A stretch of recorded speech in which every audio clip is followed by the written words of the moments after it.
तो आप सभी को मेरा नमस्कार। तो जैसे कि रेशम कीट पालन का कार्य जब आपका समाप्त हो जाता है और उसके बाद आपको कोया यानी कि कोकून को बेचने के लिए लाने और इसकी छँटाई करने के बारे में कहा जाता है, इसकी ग्रेडिंग करने के बारे में कहा जाता है। तो आप इसकी ग्रेडिंग क्यों करें, इसके क्या फ़ायदे नुकसान हैं और आप किस तरह से इसकी छँटाई करें और इसके लिए क्या-क्या सावधानियाँ आपको बरतनी चाहिए, इस बारे में आज मैं आपको इस वीडियो के माध्यम से बताना चाहती हूँ। तो सबसे पहले तो मैं आप सभी को यही बताना चाहूँगी कि रेशम कीट पालन के दौरान जब आप रेशम कीट पालन उचित तरीके का मतलब है कि आप उसकी जो है स्पेस का पूरा ध्यान रखते हो और उसकी साफ़ सफाई, बेड चेंज और समय समय पर जब आप उसे डाइट देते हो कीड़े को, तो वो अच्छे किस्म का उत्पाद, अच्छी क्वालिटी का उत्पाद यानी कि जो कोया है वो बनाता है। तो इस अच्छी क्वालिटी का मतलब मैं आपको यहाँ समझाना चाहूँगी कि जैसे कि आप फलों की बात लें अगर हम, तो फलों में सेब की बात लेते हैं। तो जैसे कि आप सेब को मंडी ले जाते हो और वहाँ पर उसको देखकर ही उसके आकार या उसकी अच्छी क्वालिटी का पता लग जाता है, देखने पर ही लग जाता है और उसकी मार्केटिंग भी उस तरीके से होती है। तो कोकून का भी यही रहता है कि जब आप इसकी छँटाई या इसकी जो ग्रेडिंग है वो अच्छे तरीके से करते हो तो उसमें भी आपको अलग-अलग जो है दाम और उचित दाम मिलते हैं। तो आप को मैं इस कोकून की छँटाई किस तरह से करते हैं, सबसे पहले तो मैं आपको कोकून दिखा देती हूँ। तो आप देख रहे होंगे यहाँ पर 1, 2, 3 श्रेणी का कोकून रखा है। तो देखिए जैसे कि ये देखने में आ रहा है कि सारा एक आकार का है और आपको इसका आकार कुछ अलग, ये देखिए कुछ अलग सा चपटा और काफ़ी बड़ा आकार, और यहाँ देखिए ये बिल्कुल डैमेज कोकून। तो सबसे पहले तो मैं आप इन तीनों कोकून में डिफ़रेंस बताना चाहूँगी। जैसे कि ये अच्छी क्वालिटी का कोकून है, इसे हम कहेंगे रीलिंग कोकून, ठीक है। और जो ये है डबल कोकून, इसे हम नाम देते हैं डबल कोकून का।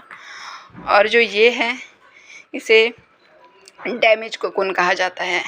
तो इस तरह से 3 प्रकार से इसकी छँटाई की जाती है, इसे ग्रेड किया जाता है। जो आप यहाँ देख रहे हैं कि यह सारा एक आकार का है, इसे रीलिंग कोकून कहा जाता है। रीलिंग यानी कि बहुत अच्छी क्वालिटी का और आदर्श कोकून इसे माना जाता है। तो जब आप इसे बेचने ले जाते हो इस एक ही आकार के, तो इसके आपको अच्छे दाम मिलते हैं।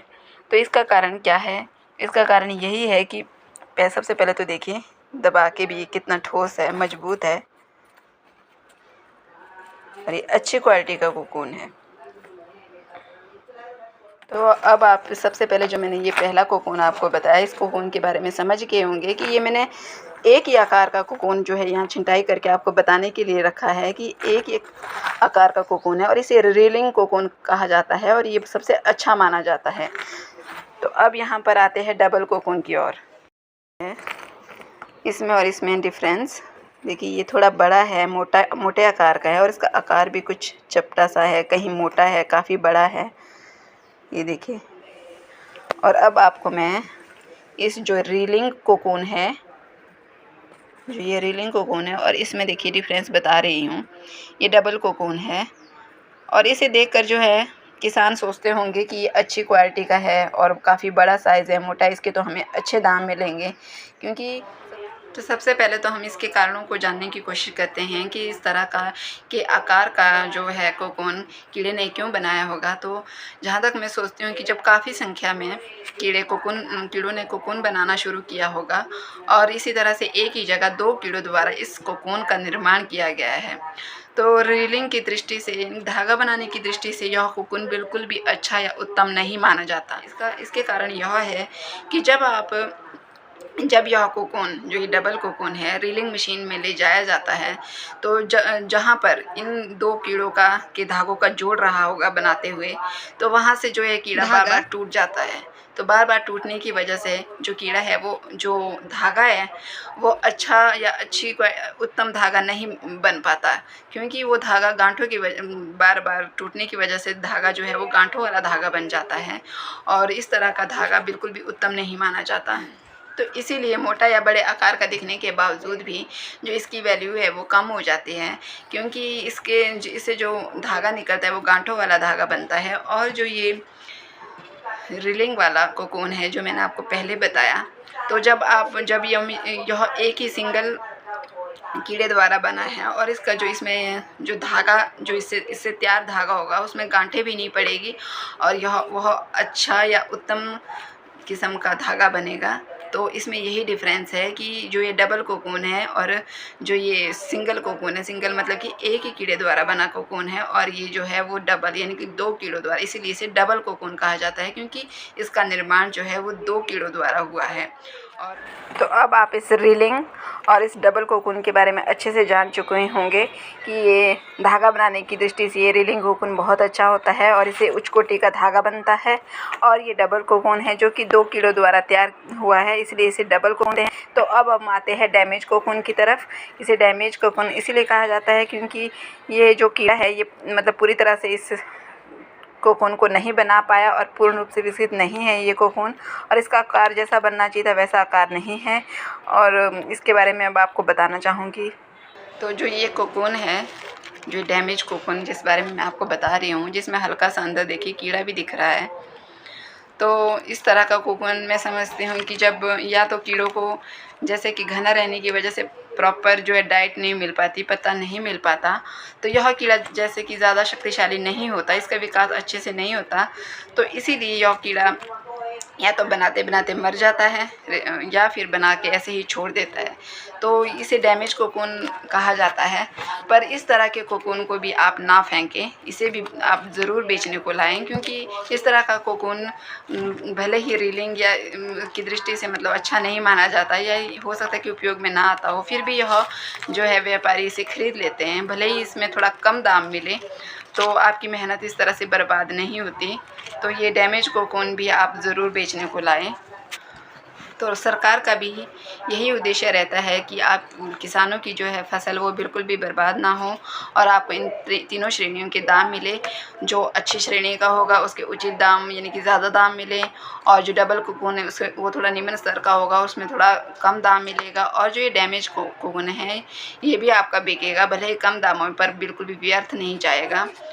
तो यह बात बिल्कुल भी सही है कि रेशम उद्योग एक ऐसा उद्योग है जिसमें आपका कुछ भी व्यर्थ नहीं जाता।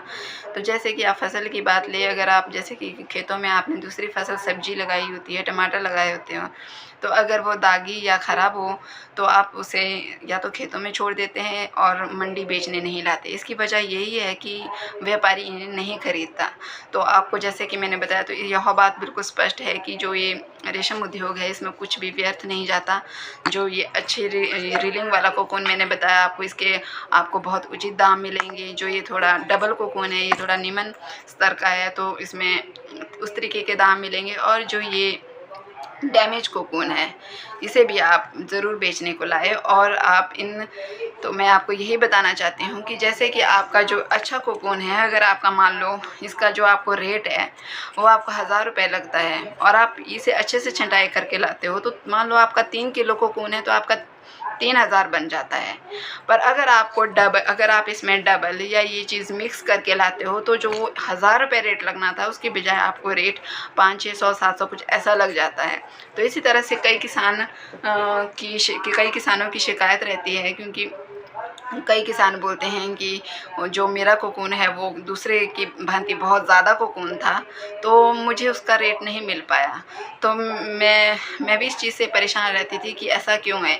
तो पिछले साल 2023 में जब मैंने खुद सोचा कि मैं वहाँ जाऊँ, मैं देखूँ कि वहाँ पे क्या क्या होता है। तो मैं वहाँ जहाँ पर इसकी मंडी लगती है कुनिहार में, वहाँ पिछली बार लगी थी तो मैं वहाँ गई। तो मैंने व्यापारी से यही चीज़ पूछी कि इसकी छँटाई क्यों की जाती है, कि जो ये डबल है इसका क्या मतलब। तो उन्होंने जिस तरीके से मैंने आपको बताया कि ये 2 कीड़ों द्वारा बना है तो इसीलिए इसमें गांठें रहती है जब इसका धागा बनता है, और यह सिंगल द्वारा बना है और इसका अच्छा और उच्च कोटि का धागा निकलता है। तो उन्होंने यही वजह बताई कि इसीलिए इसे ग्रेड किया जाता है और ताकि हमारा भी नुकसान ना हो और आप किसानों को भी उचित दाम मिल पाए। तो मैं समझती हूँ कि आप इस चीज़ को अच्छी तरह से समझ चुके होंगे कि आपको जब भी ये कोकून की ग्रेडिंग करनी है तो इस 3 तरीके में ज़रूर करें ताकि आपको उचित दाम मिले। क्योंकि अगर आप इसे पूरा मिक्स करके ले आओगे, जो जहाँ आपको रेट अगर आपका ए ग्रेड का था और आपको 1000-1100 रेट लगना था, क्योंकि मैंने खुद देखा है पिछली बार किसानों को रेट बहुत कम लगा है, क्योंकि जिन्होंने इसकी सफाई भी अच्छे से नहीं की थी और जिन्होंने इसे ग्रेड भी नहीं किया था, उन्हें 600-700 से ज़्यादा रेट नहीं लगा, हालांकि उनका बहुत अच्छा कोकून था। तो इस बात का आप ज़रूर ध्यान दें कि इसकी अच्छे से छंटाई करें। जिस तरह से आप घरों में सेब है या कोई और भी जब आप बेचने को ले जाते हो तो आप उसे अच्छे से एक बारी चेक कर लेते हो, तो उसी तरह से आप इसका भी ध्यान रखें, क्योंकि 20-25 दिन में आप इतनी मेहनत करते हो और लास्ट टाइम बस आप ग्रेडिंग की वजह से आपको इसके दाम नहीं मिल पाते, और जिस वजह से मेरी जो आप किसानों का मन टूट जाता है और आप कहते हो कि हमें यह काम नहीं करना। तो मैं आपसे यही रिक्वेस्ट करूँगी कि आप इस काम को ज़रूर करें। तो जैसे कि मैंने बताया, इसमें आपका कुछ भी व्यर्थ नहीं जाता